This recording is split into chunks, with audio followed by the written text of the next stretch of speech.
An Undeceptions podcast. What's going on, Myth Vision family? Derek Lambert here, and honestly, I'm pissed. I'm not going to sugarcoat it. A few days ago, Stephen Bartlett of The Diary of a CEO, one of the biggest podcasts on the planet, sat down with Wes Huff, a Christian apologist, for over 2 hours, and the internet has lost its mind. Stephen presented Wesley as some kind of top-tier #1 historical expert on the Bible. The #1 Christian expert. But here's the reality. The #1 Christian expert. Yikes, what a title, what pressure. That's Derek Lambert on the Myth Vision podcast a few weeks ago, gearing up to respond to a YouTube video, which kind of feels like half of YouTube these days, people just responding to other things they saw on YouTube. Anyway, he's reacting to an interview on The Diary of a CEO, one of the world's biggest podcasts, hosted by Stephen Bartlett. Stephen sat down with the Canadian scholar Wes Huff, and for 2.5 hours, Stephen fired questions at Wes about the historical Jesus and the overall case for Christianity. It racked up more than 3.6 million views in just 2 weeks. But that's nothing compared to Wes's appearance on the Joe Rogan Experience in 2025. Joe Rogan hosts the biggest podcast in the world, the jerk. And for another 3 hours, Wes fielded questions about Christianity, biblical history, ancient manuscripts, the evidence for Jesus, and the reliability of the Gospels. So what is your personal belief when it comes to the resurrection?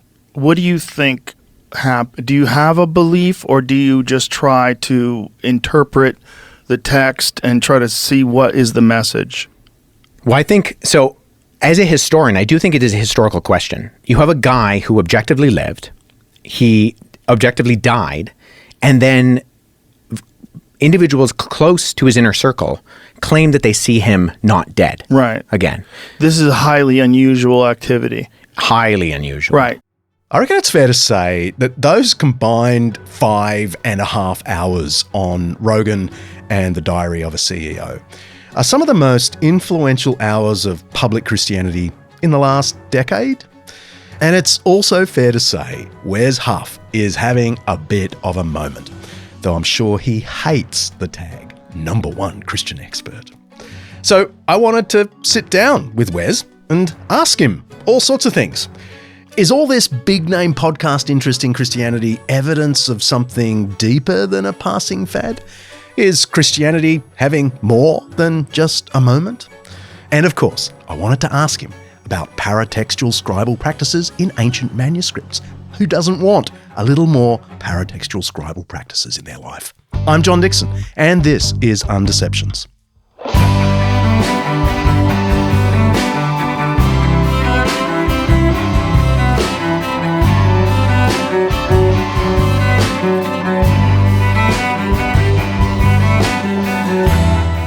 This season of Undeceptions is sponsored by Zondervan Academic. You can get discounts on their special Master Lectures video courses and free chapters of many of the books that we talk about here on the pod by going to zondervanacademic.com/undeceptions. zondervanacademic.com/undeceptions.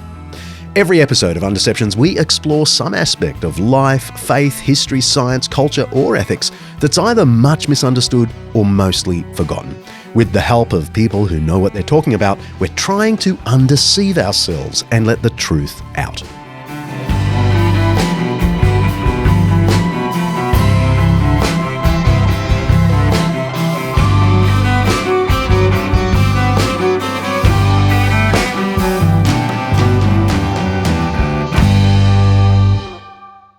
Okay, mate, tell me about your PhD research. As nerdy as you like, tell us what your focus is. Okay, so I study ancient scribal habits. So if you've ever heard of textual criticism, that deals with the intricacies of the text, of tracing the original readings back. I do a lot of stuff that crosses over into fields like textual criticism, but I'm not actually looking at the text.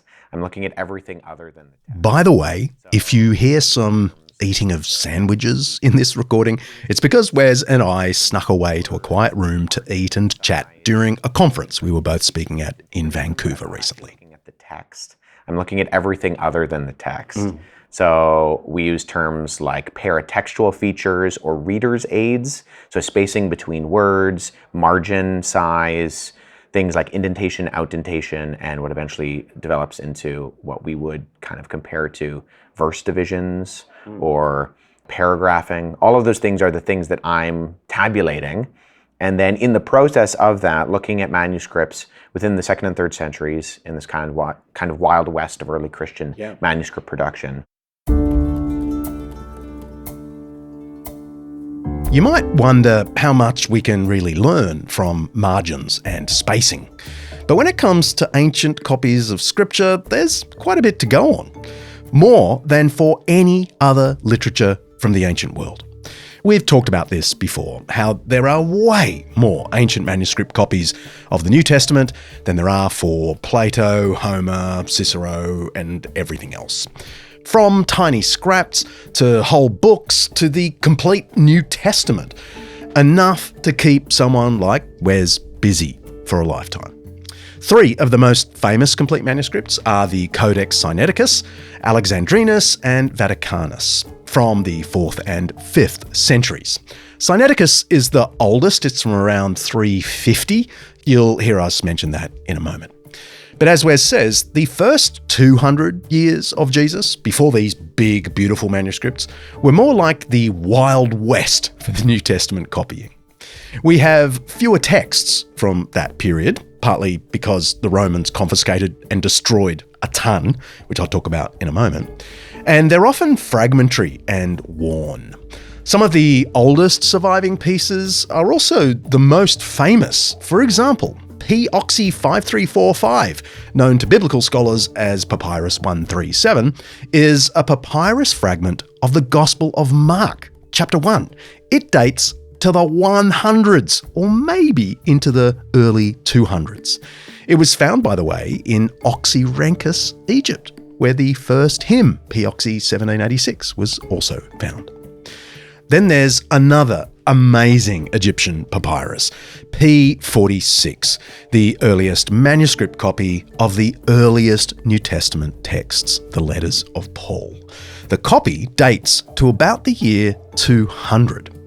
Here's a quick clip of me chatting about it a few weeks ago with my friend Andy Stanley at North Point Community Church in Atlanta. But this is an exact replica printed on ancient Egyptian papyri. And I have held the real thing in Chester Beatty Library, and I couldn't tell the difference. And this summary of the Christian faith, written at least within 10 years of Jesus, says this. I hand over to you what is of Read it in first Greek. Go ahead and importance. show off for us. It's amazing. No, I'm serious. It's wonderful. I love it.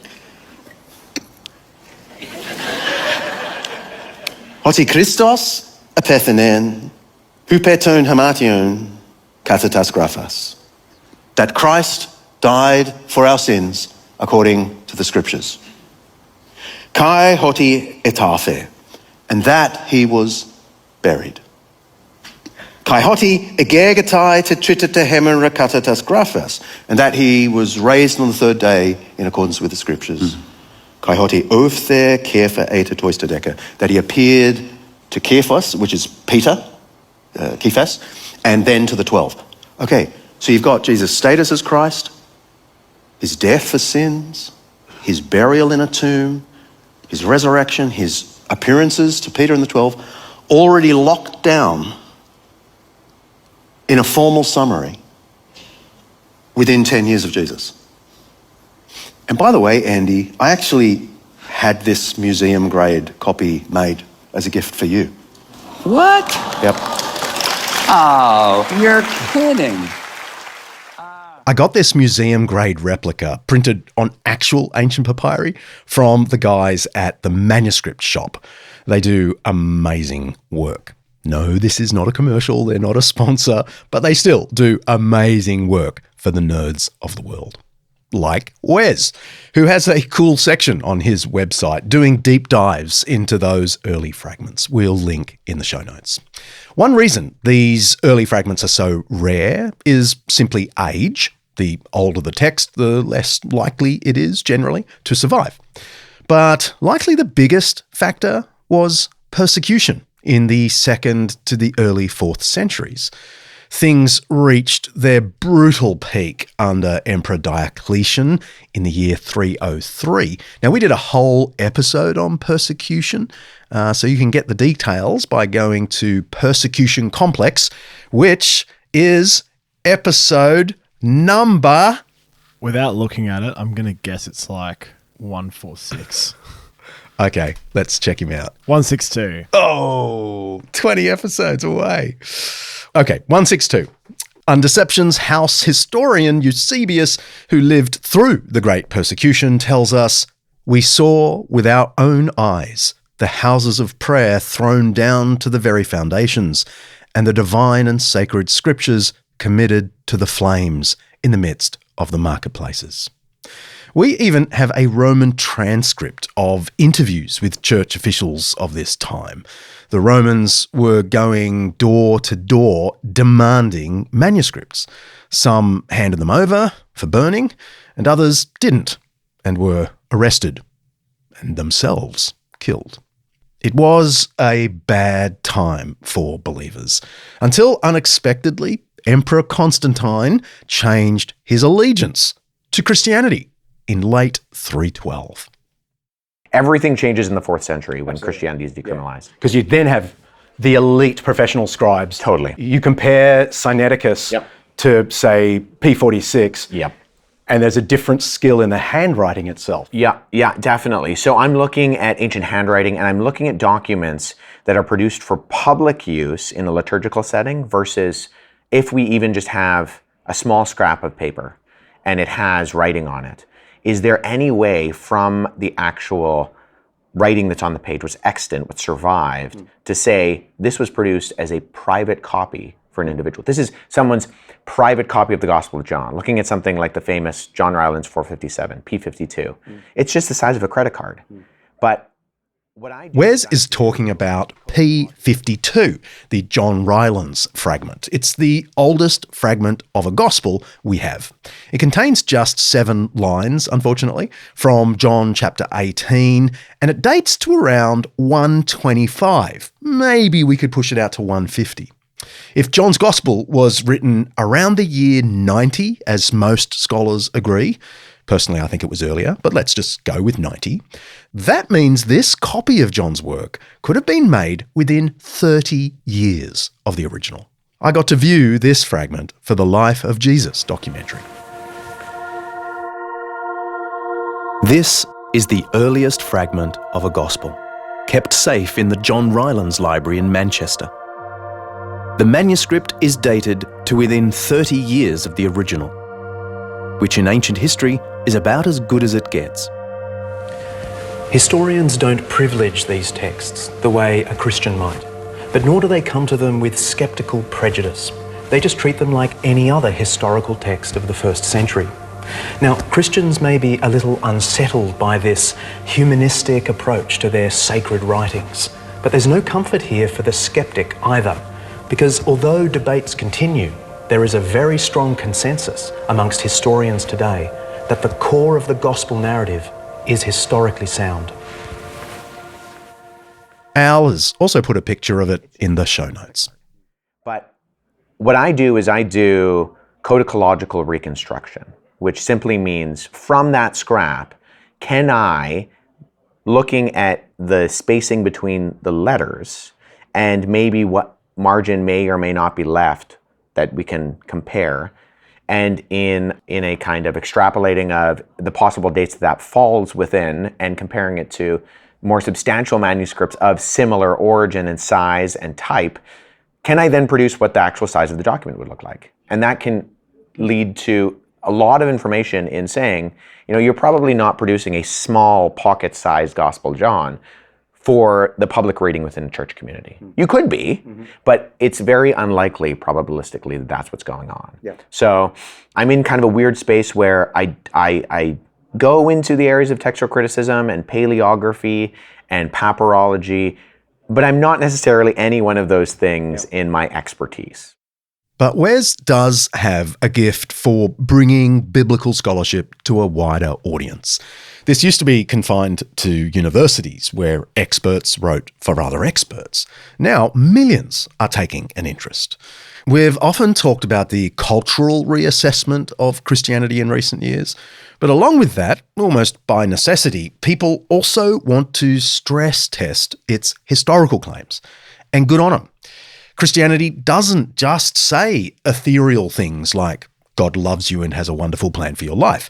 Christianity says our master was executed by crucifixion by the 5th governor of Judea. And so people who are interested in the content of Christianity are going to ask historical questions. Where's the evidence? Okay, the fact is there are differences between the copies of the manuscripts. They're not huge, but they're real.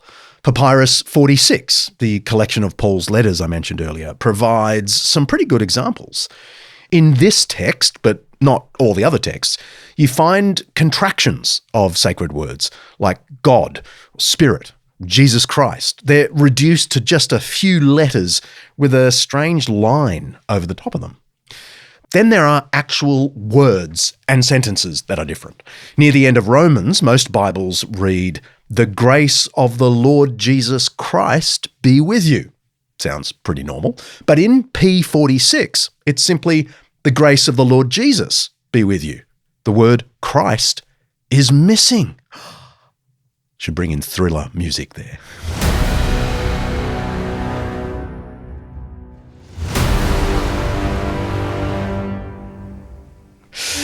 It would be just like some half-baked internet skeptic to say, aha, this earliest copy of Romans didn't believe Jesus was the Messiah, the Christ, because, it's missing. Of course, that would be nuts, given that the word Christ appears over 100 times in this very manuscript of Romans in P46. Oh, and the other strange difference is that a whole paragraph you find at the end of chapter 16 of Romans in a modern Bible. It goes, "Now to God who is able to strengthen you according to my gospel and the proclamation of Jesus Christ," and so on. That actually doesn't appear in chapter 16 in P46. Weirdly, it appears a few paragraphs earlier at the end of chapter 15. And then we get chapter 16 without that blessing. Differences like these are common, especially in those Wild West years. What do you think you've discovered? Like, can you put your finger on a cool thing that you've found? Yeah, what's really interesting, especially when you look at these manuscripts, then you do look at the bigger ones that we're talking about, the Codex Sinaiticus and Codex Vaticanus and Codex Alexandrinus, these documents that are produced after the decriminalization of Christianity in 312, and the formal production of them. And especially when you see the Christians come out of the woodwork and professional non-Christian scribes look at what Christians have been doing in the production of making reading publicly easier, and they start to adopt those things. So Christians are not inventing the punctuation that eventually gets integrated into languages like Greek and Coptic and Latin, but they are heavily influencing it because of just what the product of the production of scripture is. A bit like what scholars say about the book form, the codex. Definitely. Christians didn't invent it, but boy, did they supercharge it. They popularize it, and they kind of fine-tune how those things are being produced for a number of reasons. I remember there's an amazing transcript of a trial of Christians in Kirta in North Africa. And in the transcript, the Roman asks one of the deacons or subdeacons, "What's that in your hand?" And he says, "It's a book of letters from a wise man called Paul." And you just think, wow, he was just walking around with a little book of Paul's letters in, 305? Right. And what's fascinating Hey, about the early just Christians... Dickson here, chiming in to correct Dickson. This didn't happen in Cirta in 305. I was remembering a Roman transcript about that event where the Romans took off with about 20 books from Christians. But the actual source I was trying to remember is another Roman transcript from 120 years earlier in Scilita in North Africa. A whole bunch of Christians are interviewed in this transcript, and their replies are all entered into the records. Here's the relevant portion concerning a Christian called Speratus. Saturninus the proconsul said to Speratus, "Do you persist in remaining a Christian?" Speratus replied, "I am a Christian," and all the others agreed with him. The proconsul said, "Do you wish time for consideration?" Speratus answered, "In so just a matter, there is no need for consideration." Saturninus then asked, "What have you in your case?" Speratus said, "Books, and the letters of a just man named Paul." The proconsul said, "You are granted 30 days to reconsider." Once again, Speratus said, "I am a Christian," and with him all the others agreed. Then Saturninus read his decision from the tablet. Whereas Speratus, Natsalis, Catinus, Donata, Westia, Secunda, and the others have confessed that they have been living according to the rites of the Christians, and whereas, though given the opportunity to return to the customs of the Romans, they have persisted in their obstinacy, they are hereby condemned to be executed by the sword. Speratus said, "We thank God."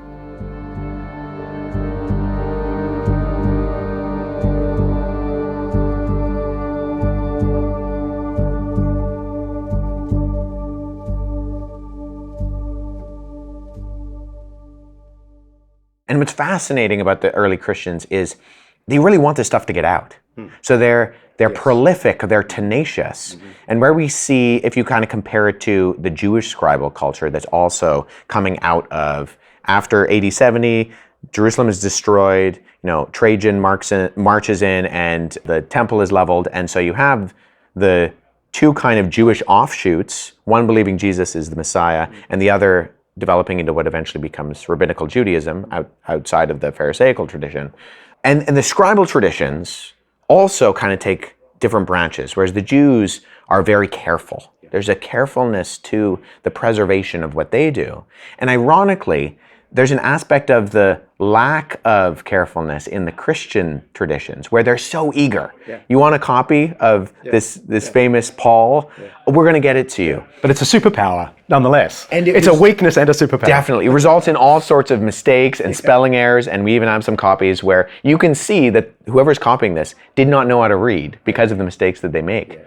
And ironically, they're so prolific that the mistakes become the obvious thing, because you have copies that are spreading out, within 200 years, getting out to Britannia, getting out to parts of Asia, North Africa, all over the Middle East. And it's the mistakes, ironically, that allow us now, in what I referred to before, the art and science of something like textual criticism, to compare and contrast and actually be able to trace the text back. And it seems the Christians didn't even try and do anything about all the different versions that are out there. It's not like they collected ones they didn't like and burnt them. Right. Which has happened in other traditions. Yeah. Right? Christians just went, look at that. There's different lines there or different words there. Something like Origin actually expertly noted the differences in manuscripts. Yeah, and discussing, some of my copies say this, some of my copies say that. And here's why I think, even though maybe even the majority of the copies that I'm looking at have this particular reading, this is the one that makes sense. So Christians are just a very interesting group. As much as they're a religious group, they're also a literary group, insofar as they are, the later designation by Muslims of the people of the book, the Jews and the Christians. We can own that, and we see that tradition going back into antiquity. Even though they weren't elites. They were non-elites attracted to bookish culture. Yeah. Bookishness in the ancient world is a very unusual subject in that you have one category of very well-educated elites, and also things like slave women who are trained to copy documents within like Egypt in places like the Fayum and Oxyrhynchus. And so there's like these dichotomies, and then Christians kind of span the middle of the gray area. It's you have rich people who are clearly getting things done professionally, and then you have some people who are that they don't have any formal training. They're trying to do their best, And they even make decent copies and then go back and are constantly correcting them. Yeah. But yeah, I think what I'm constantly fascinated with is Christians they just wanted this to get out. Yeah. Wes is part of a long tradition of wanting to get the word out. And he's had some amazing opportunities of late. His cultural moment began when he appeared on a podcast in 2024 with culture warrior and author Billy Carson to debate the historicity of the Bible. It went viral. And in January 2025, Wes appeared on the Joe Rogan Experience. We'll get to that in a moment, after the break.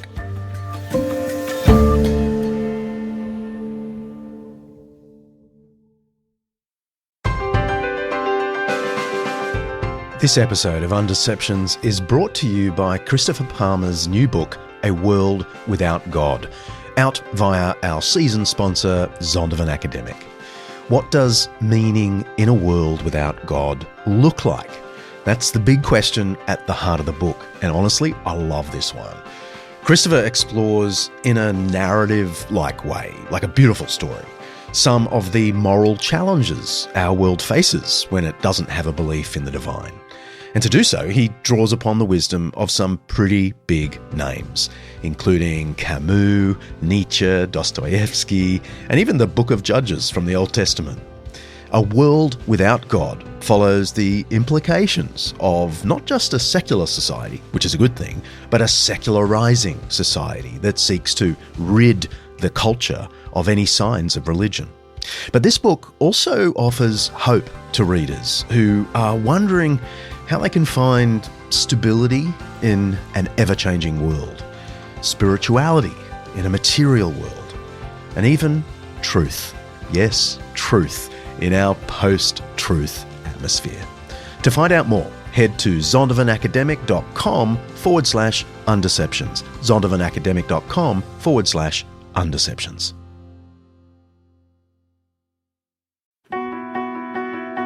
In beautiful Lebanon, over 1 million people have been displaced by regional conflict. People living in southern Lebanon and around the capital Beirut have been particularly affected. I got to visit that amazing region a few years ago, and boy, I love what aid agencies are doing, like Anglican Aid. They've launched an emergency fund in response to the recent crisis.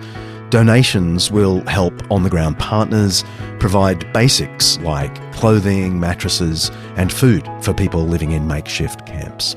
One of these partners said, "This war, as ugly as it is, gives us an opportunity to reach out to these people with the love of Christ."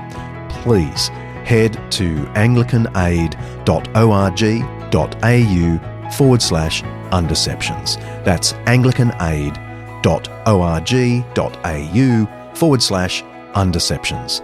Please support this urgent work. Thanks. What is the interpretation of Jesus from non-Jesus followers at the time? Like, what did they think he was or who he was? He was a crucified traveling rabbi. That's I mean, you have individuals like Josephus mentions him, end of first century, beginning of the second century.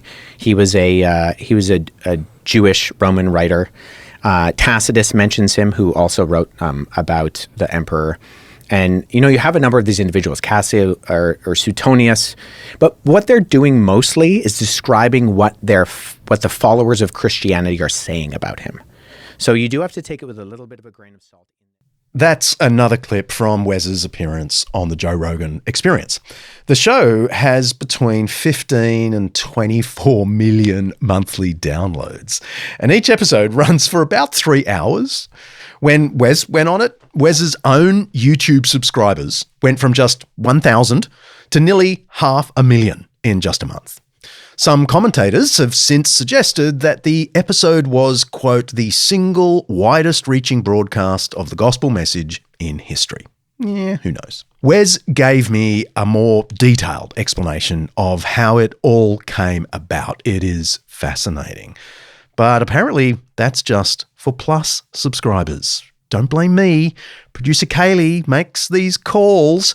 You can complain in writing to complaintsforkaley@undeceptions.com. For the rest of us, I asked Wes what he makes of the fact that he was once invited onto Rogan. What does it say about our cultural moment? I'm going to have to create an email address just to see if people use it. Do! The question I'm interested in is whether the very fact that a Christian like you, who's like a normal traditional believer who believes all the traditional things, and B, who's pretty serious scholarly mind, being invited onto Rogan, do you think it indicates a mood shift?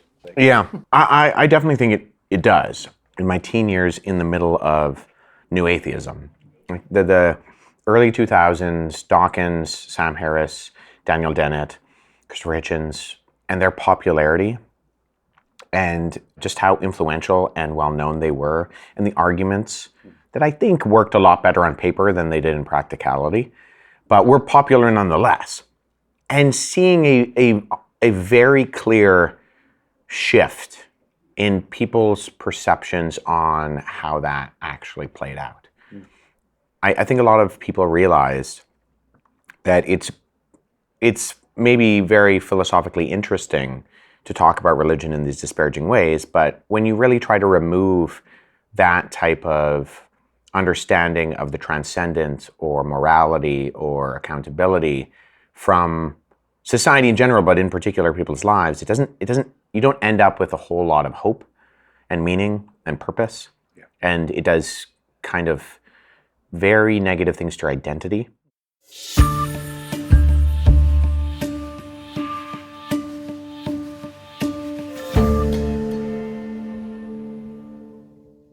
What would you say to anyone that's listening right now that feels a little bit lost in their life?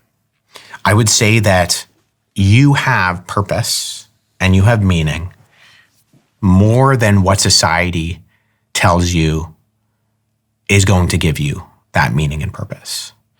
And that there's a God who loves you, and he loves you so much that he stepped out of eternity and into humanity, and he lived the perfect life that you couldn't in order to establish and create the union of the relationship with God that you're actually seeking. And what would you tell them step one would be to go in that direction? Well, I would say, push into something like read the Bible. I would say open the Gospel of Matthew, open the Gospel of John, and start reading and find out who this Jesus guy is. That's Wes in his recent appearance on the Diary of a CEO podcast with Stephen Bartlett. Bartlett talked at length about being a new atheist when he was younger. But he, like a whole generation of people, is slowly deconstructing the value of militant unbelief. That's giving people like Wes an opportunity to make the case for Christianity on a scale that would have seemed unthinkable a decade ago.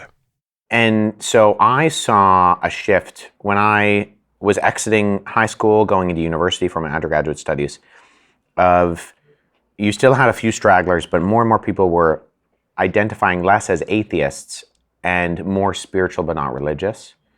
And that, I think, has just grown.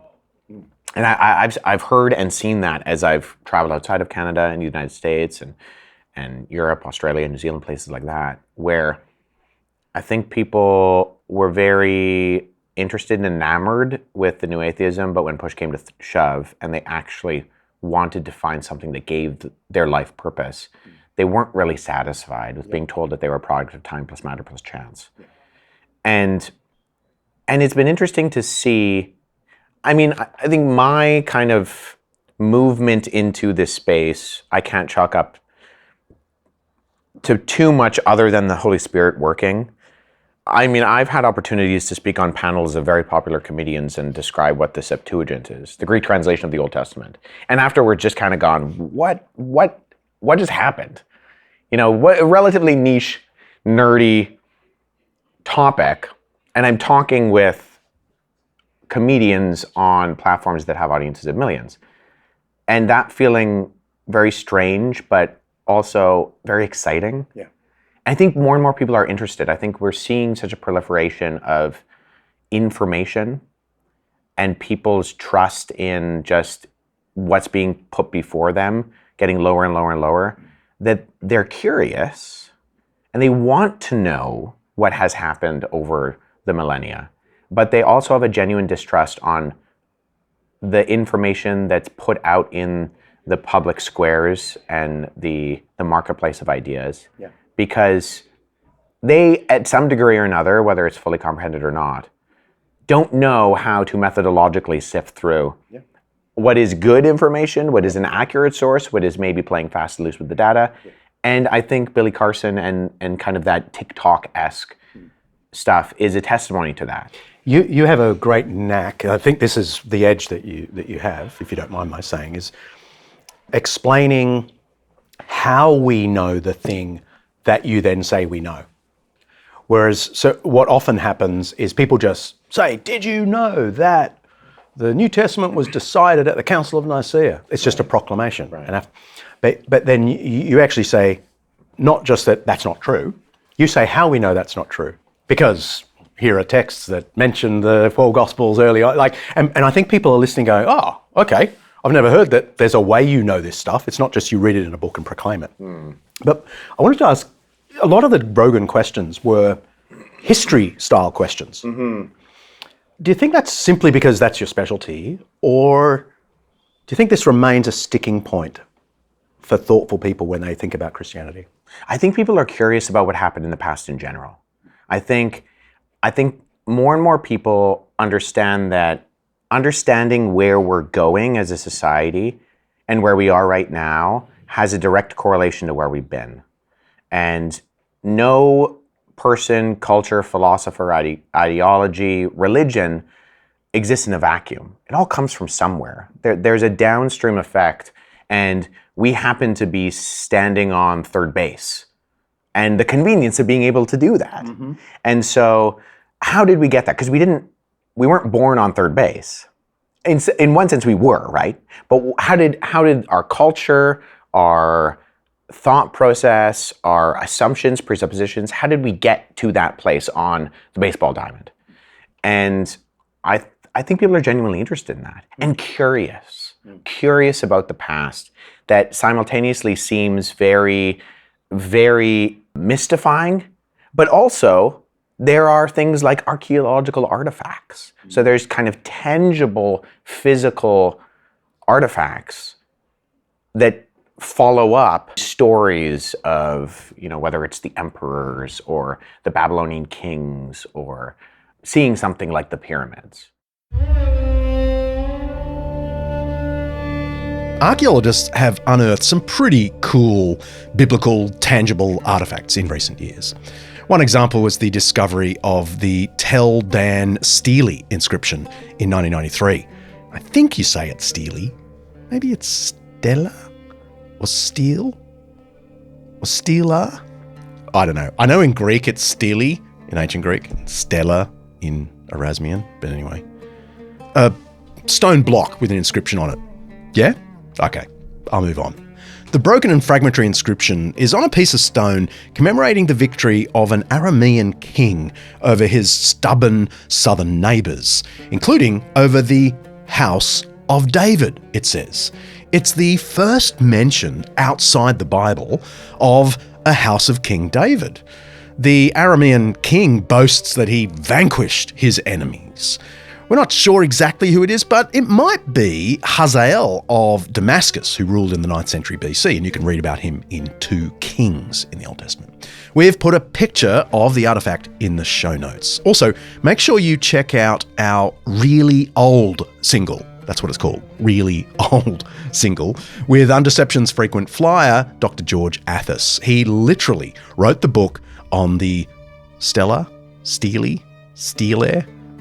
the piece of rock we're talking about. The point is, we're finding fingerprints of biblical characters and places all the time. 25 years ago, some scholars were saying, where are all the synagogues the Gospels say Jesus preached in around Galilee? And up to that point, no one had been able to find one. Well, in the last 25 years, they've found over 10 synagogues from the time of Jesus. The funnest ones are in Magdala, the town of Mary Magdalene. They found one back in 2009, I think. Then they found a second just in 2021. I've played in both of them. 2 synagogues in one Galilean town from the time of Jesus. It's almost like the Gospels knew what they were talking about after all. What do you think is the most compelling, or a couple of compelling things about the history of Christianity? What can you put your finger on as I would say this is historically the most significant thing? I mean, I think Christianity is a religion that hinges on a very tangible historical reality, in that it has to be Jesus. It has to be. In other philosophies, it could be other people. You could have a philosopher who came up with similar ideas as Confucius and communicated them in ways that would actually, maybe it'd be called something else, but it would be Confucianism. Or similar, Gautama Siddhartha, the Buddha, someone else could have come up with those paths and philosophies that lead to enlightenment. The God of Islam could have used another prophet to communicate to eventually get out the Quran. Now, I think Confucianists, Buddhists, and Muslims will be very clear. It was these particular people, but in a hypothetical universe, it could have been someone else, and that's not true of Christianity. It really does swing, the door swings on the hinge of this first century Jewish itinerant rabbi who walked the dusty streets of first century Palestine, who lived this particular life, had this very specific birth, and went to the cross to do something that even our comprehension can't fully grasp. And then predicted his own death and resurrection and did it. And so people who rise from the dead have more credibility and authority than people who don't rise from the dead. And so that means something, right? And so I think that the historiography question about Christianity, I think just rings, the tune of it is slightly different than what you get in other worldview perspectives.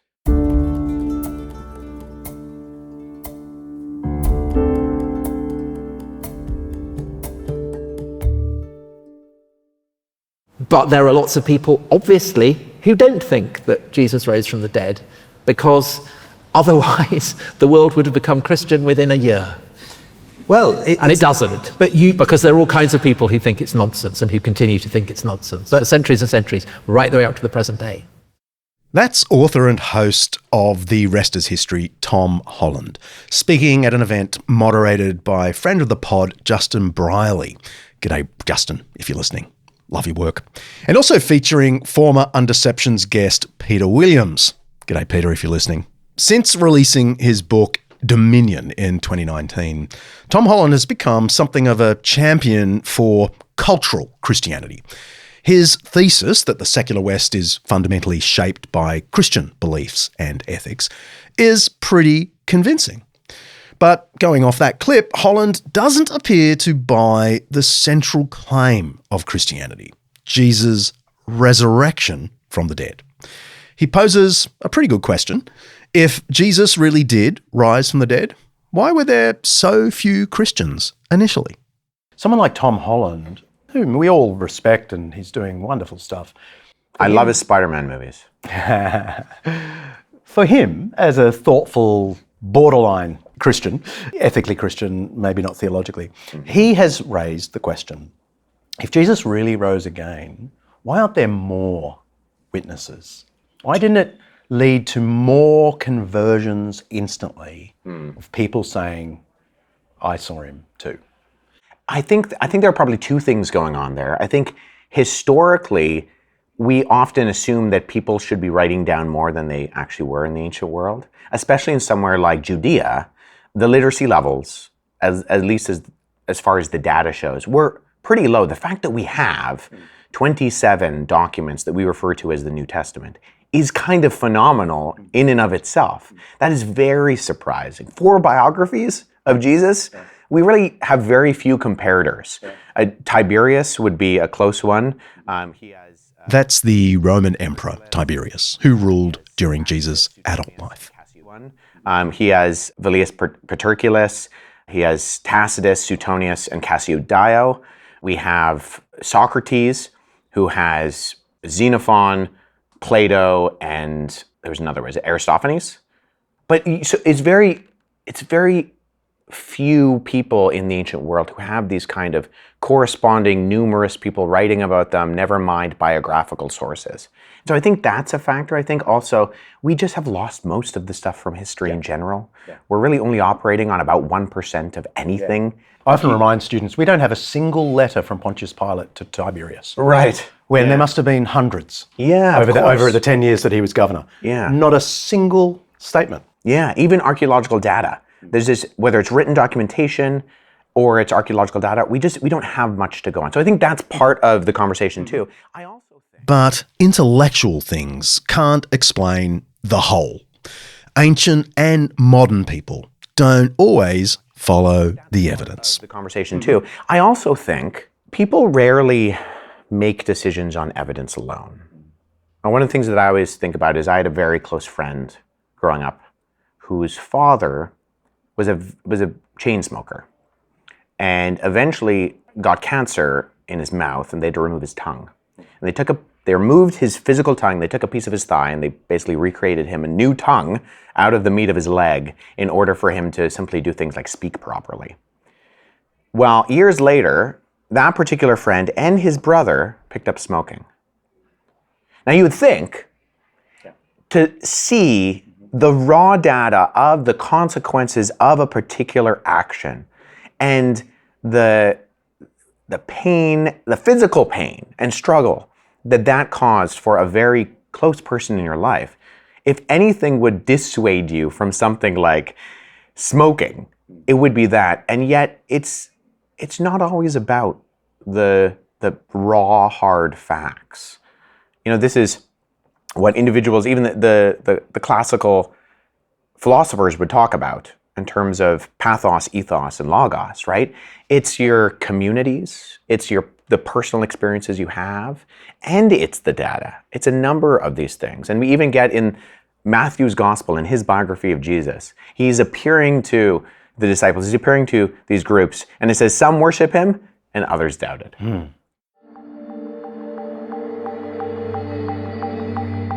Now the 11 disciples went to Galilee, to the mountain to which Jesus had directed them. When they saw him, they worshipped him, but they doubted. The Gospel of Matthew, chapter 28. And it's like, okay, what's going on there? The risen Jesus, publicly executed, is standing before you. He's proclaiming the good news of the kingdom. Nothing could be more tangible. And they doubted. And I think it's always a testimony to me that, you know, faith is a gift. There's something about it that is not just input. No, we're not robots. And so why didn't more people believe? Well, I think in some ways, a heck of a lot of people did believe, right? If we're taking 1 Corinthians 15 seriously, and Paul is saying 500 people all at once, right? There's a good number. You know, the church grew. And then 3,000 at the very first sermon. Exactly, Yeah. exactly, yeah. If we want to talk about mega churches in the ancient world, clear example. Let's press pause. I've got a 5-minute Jesus for you. For me, the most important archaeological discoveries aren't the fun ones that confirm this or that detail mentioned in the Gospels. The Pool of Bethesda with 5 rows of columns, mentioned in John 6, discovered in the 1960s. The Pool of Siloam, mentioned in John 9, discovered in 2004. The numerous synagogues of Galilee Jesus preached in. Now we have over 10 of them, and there will be more. These are fun, but not deeply significant, apart from anything most neutral historians already knew that the Gospels likely had details that were real, but just hadn't been confirmed yet. With only about 1% of the evidence surviving, we should never imagine that absence of evidence is evidence of absence. It's just a basic logical mistake. Most historians don't make it. These happy discoveries are really only exciting or annoying for Christian apologists on the one hand and anti-Christian skeptics on the other. But for me, there's a far more significant set of archaeological discoveries that answer a really basic historical and cultural question about early Christianity. Jesus was a Jew, right? He taught in Aramaic. So why are the accounts of his life written not in Aramaic or Hebrew, but in the Greek of the wider pagan world? Perhaps that suggests a large cultural gap between Jesus and the Gospels. Now, for a long time, a lot of people thought this way, including one of my favourite scholars, now past, Gezer Vermesh, Professor of Jewish Studies at Oxford for decades. But archaeology has helped us frame this better. Beginning with the great German scholar Martin Hengel, we've come to see just how widely Greek was used in first century Jewish Israel. Inscriptions and papyri suggest that a significant portion of the population, perhaps even 15% in Jerusalem, spoke Greek as a first language, and many more must have had Greek as a second language. We now also have evidence of a Greek-speaking synagogue right near the temple in Jerusalem, where we thought everyone spoke Aramaic. An inscription found just to the south of the Temple Mount was part of a synagogue, and it reads, "Theodotus, son of Venetus, priest and synagogue leader, built this synagogue for the reading of the law and the teaching of the commandments." But that's all in Greek. It's a Greek synagogue in the shadow of the temple. Then there are burial inscriptions. Jewish burial practice often involved placing bones in a stone box, an ossuary, and many of these ossuaries were then inscribed. What's striking is how often we find people with both Jewish and Greek names: Judah and Jason, Mara and Alexis. Sometimes the same name appears twice, once in Aramaic or Hebrew, and then again in Greek. Other ossuaries have inscriptions in Greek like Shalom, wife of Kenorus, or Yehuda the Beautiful, and so on. I once counted all the inscriptions, and about 20% of them contained Greek. In other words, for many Jews, Greek wasn't foreign. It was one of their heart languages, languages they literally took to the grave. Which makes sense of something else in the Gospels. 2 of Jesus' own disciples are known to us by their Greek names, Andrew and Philip. These are Greek names. Yet they're Galilean Jews who worked with Jesus and no doubt conversed with him and others in Aramaic. But their families had enough Greek to want to name their boys with Greek names. All of this matters for history. It means we can't really imagine a big time gap or culture gap between the Aramaic-speaking Jesus and the Greek-speaking gospel writers decades later. The world of Jesus was already bilingual. So when the stories of Jesus began to circulate, they didn't have to wait generations to be translated into Greek. They were very likely being retold in Greek by eyewitnesses like Philip and Andrew in Jerusalem within weeks of the events themselves. We can draw a pretty straight line from the Aramaic Jesus to the Greek Gospels. You can press play now.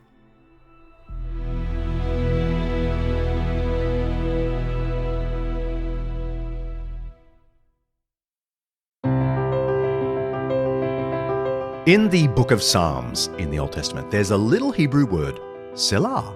Most people take it as a cue to pause and take it all in. That's the idea behind Selah tours. They're for people who want to slow down and explore the extraordinary history of Christianity, not just in books, but on the ground. These trips are more than a holiday, and they're much more than a pilgrimage. They are thoughtful, guided journeys through some of the most significant places in Christian history. Experiences that engage the body, the mind, and for many, the soul. And the memories really do last a lifetime. You can walk in the footsteps of remarkable figures like the Venerable Bede across Scotland and northern England. You can trace the route of the Apostle Paul through Turkey, Greece, Malta, and Rome. You can book your trip now at selah.au. That's SELAH.au.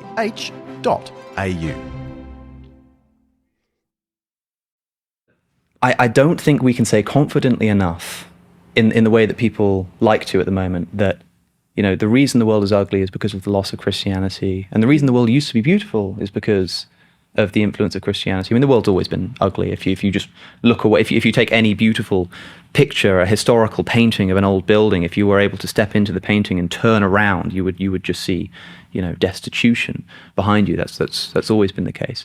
So in other words, I remain agnostic on this question, and so maybe I will look at St. Paul's for the 55th time and suddenly go, gosh, there is something about this grandeur and majesty that I can't quite put into words that maybe starts to point me to God.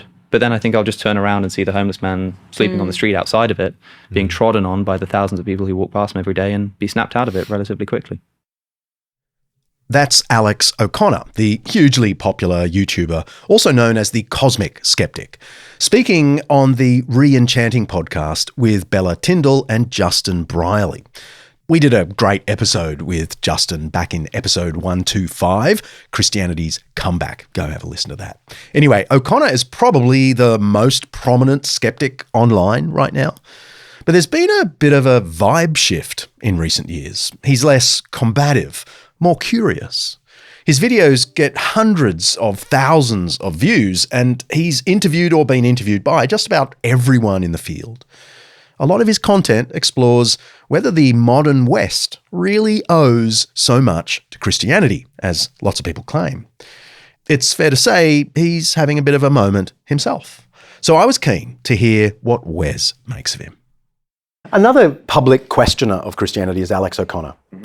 He's a lovely example of someone who will acknowledge, on the one hand, Christianity gave us a whole bunch of really good things, social virtues and so on. But that is no indication it's true.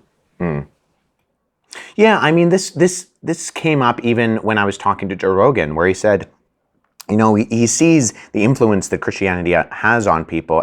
That I know a lot of Christians that are hardcore Christians. They're some of the nicest people you'll ever meet in your life. So it does work.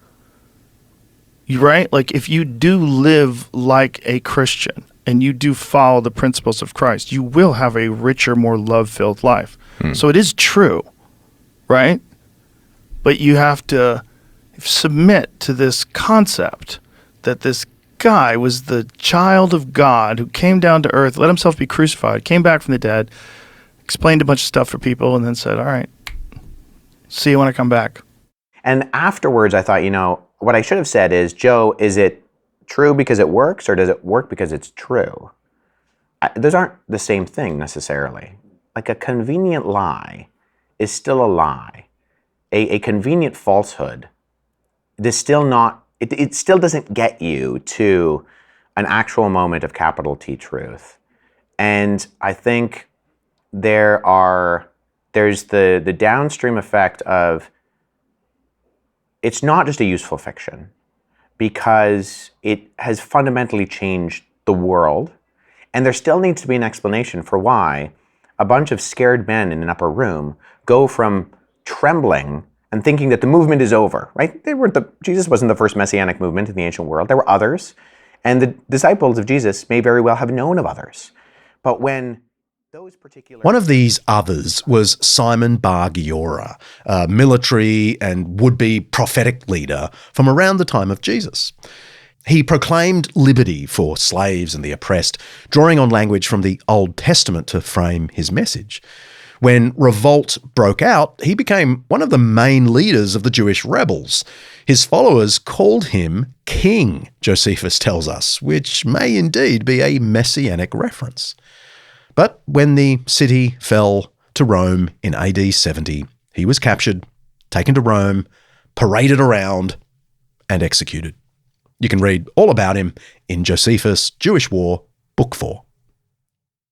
But when those particular characters die, when Simon Bar Giora dies in antiquity, the movement of Simon Bar Giora dies with him. And we don't have followers of Simon Bar Giora, at least that I'm aware of, today.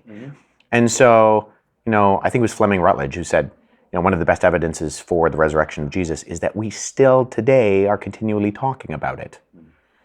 And I think that needs an explanation. And the impact of the waters that we swim in, what, a mutual friend of ours, Glenn Scrivener, talks about, the air we breathe of justice and meaning and morality and consent. Those aren't by accident. It's the Christian presupposition that we have that even something in society that's so unchristian, like abortion, still is operating on the principles of choice being a good thing for all people in society. Well, where do you get that from? You don't get it from ancient Rome. You don't get it from barbarian Europe. You don't get it from the East. You get it from Christianity. And so it's almost so pervasive that we don't even realize that it's the particles that we're breathing in, because we just assume all people have worth and dignity by nature of being humans. Well, if you study ancient history, that wasn't a given. It doesn't matter. He's very excitable. Sit down. Excitable? You bet I'm excitable. We're trying to put a guilty man in the chair where he belongs. Someone starts telling us fairy tales and we're listening. Hey, come on, huh? What made you change your vote? He didn't change his vote. I did. Oh, fine. I knew it. Would you like me to tell you why? No, I wouldn't like you to tell me why. Well, I'd like to make it clear anyway, if you don't mind. Do we have to listen to this? The man wants to talk. Thank you. This gentleman has been standing alone against us. Now, he doesn't say the boy is not guilty. He just isn't sure. Well, it's not easy to stand alone against the ridicule of others, so he gambled for support, and I gave it to him. I respect his motives. The boy in trial is probably guilty, but I want to hear more. Right now, the vote is 10-2. I'm talking here. You have no right to leave this room. Can't hear you. He never will. Let's sit down. He can't hear you. He never will. That's a clip from the 1957 film 12 Angry Men, starring Henry Fonda. Good find, researcher Al. The film is shot almost entirely in a single room. It follows a jury slowly persuaded by Juror 8, played by Fonda, to acquit an accused murderer. In that scene, Juror 7 storms out after Juror 9 wavers and changes his vote to not guilty because he's not 100% sure of the guy's guilt. Fonda's line, "He can't hear you, he never will," captures something really important. Juror 7, the one who stormed out, isn't weighing evidence. He's already decided. No spoilers for how it turns out. You'll have to watch the rest of the film. But this is a point made brilliantly by Jonathan Haidt in one of my all-time favourite books, The Righteous Mind. He lays out the social and psychological evidence that while we all like to think of ourselves as guided by reason, often it's our intuition, our gut, that's really driving the show.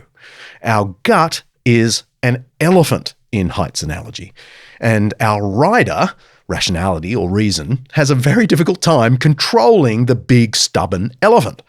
What ends up happening a lot is that our reason follows our intuition and works out ways to rationalise what we already feel. Here's how Jonathan Haidt puts it. Reasoning can take us to almost any conclusion we want to reach, because we ask, can I believe it, when we want to believe something, but must I believe it, when we don't want to believe? The answer is almost always yes to the first question, and no to the second. If you want to change someone's mind about a moral or political issue, talk to the elephant first. If you ask people to believe something that violates their intuitions, they will devote their efforts to finding an escape hatch, a reason to doubt your argument or conclusion. They will almost always succeed. Man, I'd love to get Jonathan Haidt on the show one day to talk through all of this. He reckons this problem affects not just conservatives, the religious, and low-educated people. He shows that progressives, atheists, and the hyper-intelligent are also just as much driven by gut more than reason. Anyway, I closed my chat with Wes by asking him what he reckons Christianity has going for it, other than just a lot of old papers from centuries past. You rightly pointed out that people don't make up their minds based only on the facts of the case. And it's psychologist Jonathan Haidt who has done wonderful work in The Righteous Mind showing this to be the case. What would you say is, taken all together, intellectual, emotional, social, whatever, the most compelling thing about Christianity? A God of the highest highs stepping into the lowest lows should move us in the way that it communicates who God is and who we are. You know, to also paraphrase Glenn Scrivener once again, when he talks about all worldviews being some form of survival of the fittest, whether that's neo-Darwinian evolutionary models, where it literally is, a tangible physical survival of the fittest, but even a lot of these other religious worldviews, it's about, how best you can think, how best you can do, and how best you can feel, and you want to be climbing that ladder. You want to be the best at knowing the facts, or being the best at doing the religious practices, or being the most spiritually open, the guruist you possibly could guru. And Christianity, in that narrative, the fittest steps down and sacrifices himself for the survival of the weakest. And how much that subverts the expectations of what we think life should operate on. A God who comes down, steps down from his throne in heaven, where the world is described as his footstool, and then washes his disciples' feet. That, I think, should profoundly move us. And I think that's what sets it apart. The concept of grace. Now, I see a lot of, when I study world religions, I see a lot of mercy in not getting what you do deserve. I see a lot of justice in getting what you do deserve. But mercy and justice are not the same thing as grace. Grace is getting what you don't deserve. And when we look at what happens with Jesus on the cross, God's justice is fulfilled. His law isn't just winked at in order to forgive us. It's not just pushed aside. God's law means something, and that's actually paid for. And because of that, mercy is enacted. We don't get that punishment that we do deserve. But more than that, now we get what we don't deserve. We're adopted as sons and daughters of the Most High. I can't think of a more beautiful message that has all of this historical backing to it. I genuinely believe that. I genuinely believe that you can look at the historical data for something like reportage models in the Gospels. You've talked to so many people about all this stuff, John. It's. I think, we can look at the historiography and the archaeology and the philosophy and the psychology, and that's all there. But when push comes to shove, to know Christ crucified and what that means when I wake up in the morning and decide to live a life in a world that is profoundly beautiful, yet so profoundly broken, I think it changes the way that I operate, and that should just be this atomic bomb that sets off, and it has a blast radius that should affect everybody around me.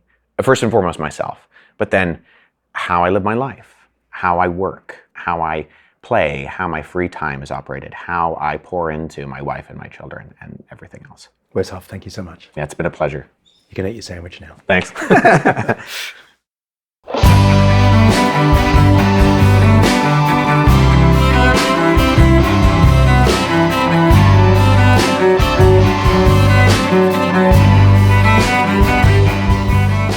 Well, that's the last episode of this season of Undeceptions.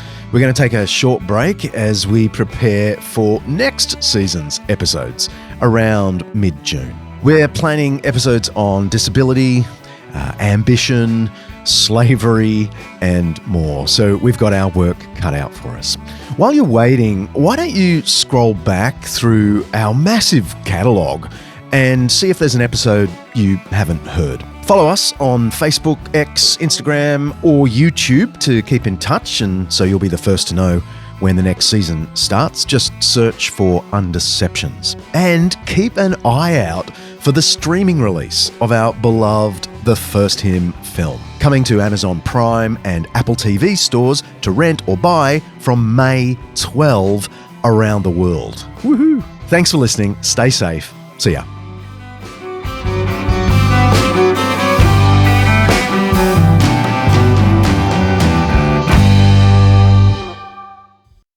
Undeceptions is hosted by me, John Dickson, produced by Kaley Payne and directed by Mark Hadley. Alasdair Belling is a writer, researcher. Siobhan McGuiness is our online librarian. Lyndie Leviston remains my wonderful assistant. Santino Dimarco is chief finance and operations consultant. Peter Kozushko is our North American representative. Editing by Richard Hamwi. Special thanks to our series sponsor, Zondervan, for making this Undeception possible. Undeceptions is the flagship podcast of undeceptions.com, letting the truth out. An Undeceptions podcast.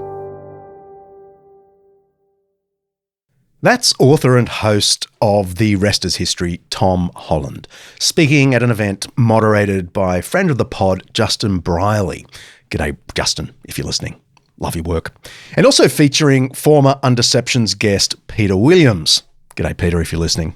Nah, who am I kidding? He wouldn't be listening.